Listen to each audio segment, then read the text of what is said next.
All right, Hannah, this is number 9. How do you find the leg? All right, for a 45, 45, 90, the Pythagorean triplet is 1, 1, square root of 2.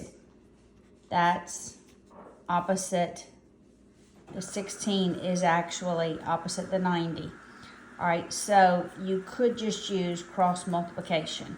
All right, so 16 equals square root of 2 times x, then divide by square root of 2.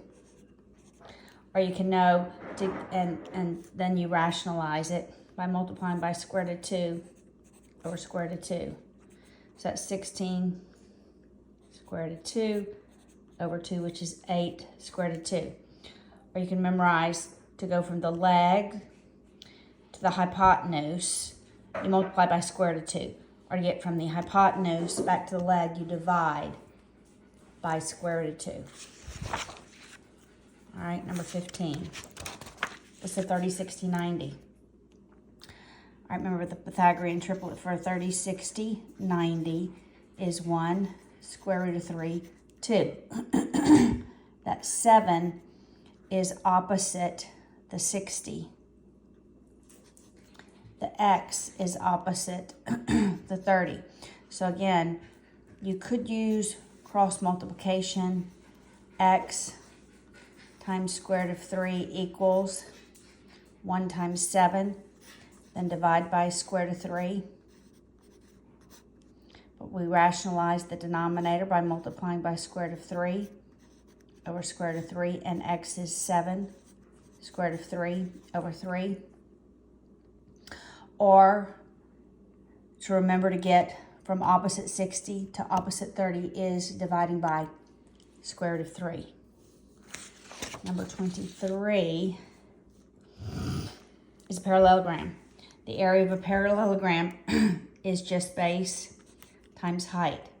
Here's a base, so it's base times height, that's 36.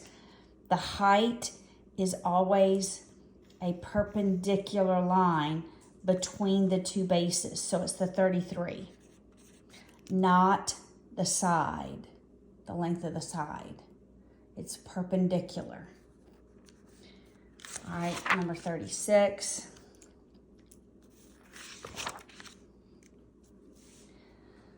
All right, so the bases are the triangles. How do we know that? It's a prism, and it's the only two sides that are congruent.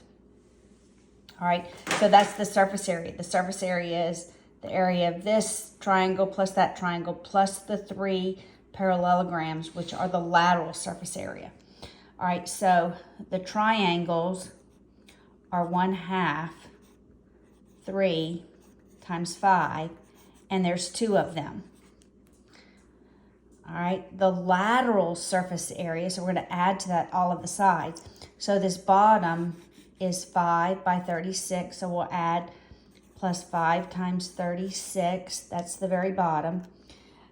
What's the hypotenuse of that prism is 6 by 36, so we'll add 6 by 36.